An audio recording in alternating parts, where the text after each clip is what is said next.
My name is Indy Nidal, and welcome to the Great War.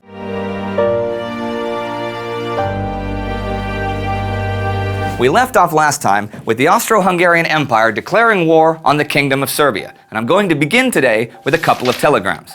Now, in Russia, there were very real fears that Austria's plans might extend to more than just Serbian occupation or Serbian punishment. Russia thought that Serbia might actually lose her independence. You see, Austria had mobilized 3/4 of her army, which was way more than enough to deal with Serbia. So on July 29th, as Austria began bombarding Belgrade, Russia partially mobilized her army just in case. The Tsar, though, did not want a war with Germany, who had pledged to support Austria-Hungary. So he telegraphed his cousin, Kaiser Wilhelm, quote, "To try to avoid such a calamity as a European war, I beg you, in the name of our old friendship, to do what you can to stop your allies from going too far." End quote. He signed it, Nicky.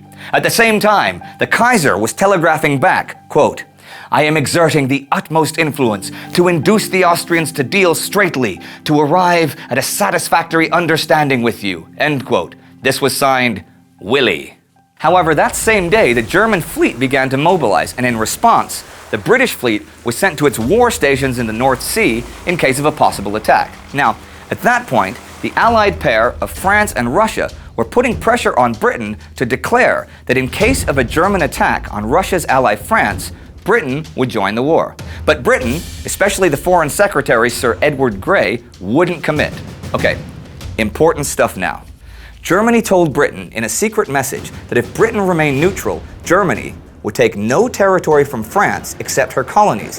This provoked the opposite effect, though, showing Grey once and for all that Germany was committed to going to war against Russia.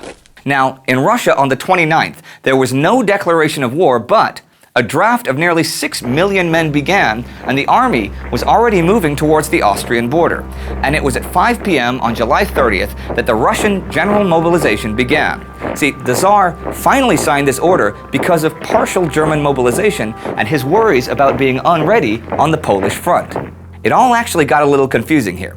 Okay, German Chancellor Bethmann Hollweg telegraphed Vienna not to mobilize against Russia, but the same day, German Chief of Staff Moltke telegraphed his opposite Austrian number Conrad, mobilize at once. So who was really in charge? And then Germany sent Russia an ultimatum to stop all war measures of any kind against Austria and Germany within 24 hours. This was rejected. Now you could see that this was becoming a real mess, but at the end of July, all of the various armies were pressuring their political leaders because many of the leaders were against the war, but the armies were afraid of being unready, and they all wanted to move as quickly as possible. On July 29th, a German ultimatum to Belgium was prepared. What? Belgium? What, little neutral Belgium? Why Belgium, you ask? Here's why. See, if Germany was going to war with Russia, she could not help but be worried about France invading her from behind because, again, France and Russia were committed allies. So here was the idea, the moment you've all been waiting for, the Schlieffen-Plan. Alfred von Schlieffen had been the German Army Chief of Staff from 1891 to 1905, and here was his big idea in case of a war with both Russia and France. France would have to be knocked out of the war immediately, so all of the troops could focus on the more daunting task of attacking Russia, okay?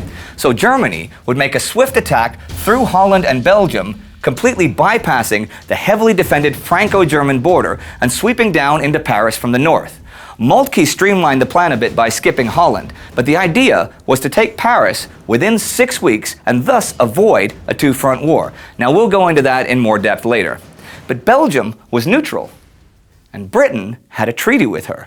And on July 31st, Britain asked France and Germany if they would respect Belgian neutrality. France said yes, but Germany did not respond. So Britain eventually sent an ultimatum of her own. If Belgium were attacked, Britain would go to war.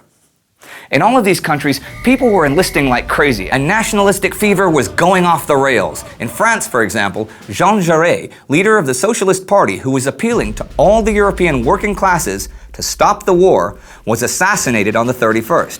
Ironically, this actually caused more shock around Europe than Franz Ferdinand's assassination did. But it showed that in France there was a great deal of enthusiasm for the war. See, many people wanted revenge for the loss against Prussia over 40 years earlier. Back to Russia and Germany. Now, the day after Russia mobilized, Germany also mobilized. Now, this was presented in the Reichstag as purely defensive, okay? We have to mobilize to defend ourselves because they did it first. And this was pretty much the only way the German military high command could convince the Social Democrats to agree with the mobilization. And on the evening of August 1st, the German ambassador gave Russia the German declaration of war, which resulted from Russia rejecting the German ultimatum to stand down. Actually, as it turned out, the German ambassador actually gave the Russians two versions of the declaration of war. One that claimed Russia refused to respond to Germany, and one that said the Russian response was unacceptable. Yep, that's the kind of thing you want to avoid in the diplomatic service. The Kaiser at first ordered an attack on only Russia, but Moltke convinced him this wasn't really possible since most of the army was already committed in the West, and that evening, German troops entered Luxembourg to secure the telegraph and the railways. Here we go. On August 2nd, German troops crossed into France for the first time in over 40 years, and there were several small border skirmishes. At 7 that evening, Germany gave Belgium an ultimatum. Give German troops free passage through Belgium. Belgium refused. On August 3rd, Germany declared war on France, and that same day occupied 3 towns in Russian Poland. On August 4th, German troops entered Belgium, and Britain declared war on Germany. Now, many of those in England who had been anti-war before were suddenly very much for the war. Grey, the Foreign Secretary, for example, now believed that if Germany wasn't stopped, then all European national independence was just a fiction. In the Mediterranean, the Ottoman Empire began mining the Dardanelles on August the 3rd. Now, the Turks were not yet going to war, and we'll see more of them in a few weeks. But what of Serbia? I mean, this whole thing snowballed because of issues between Serbia and Austria-Hungary, right? Well, we're going to get into that in much more depth next week, I promise. Now, in much of Europe, there was huge optimism about the war. I mean, everybody really thought that they were going to win. Even though by this time there were several million soldiers marching around Europe, this was still the war that would be over by Christmas. The Russian High Command, for example, asked for new typewriters, but were told that the war would not be long enough to justify the expense. And because of all this, everyone's military plans called for huge immediate attacks, since there seemed to be no point saving resources for later when you could just win right now. But here's the thing. The wars people looked back on were short wars like the Franco-Prussian War, but they really should have looked at the American Civil War to get an idea of how long and how bloody modern warfare was going to be. All right. On August 5th, the German Empire reached her first serious military obstacle, Liege.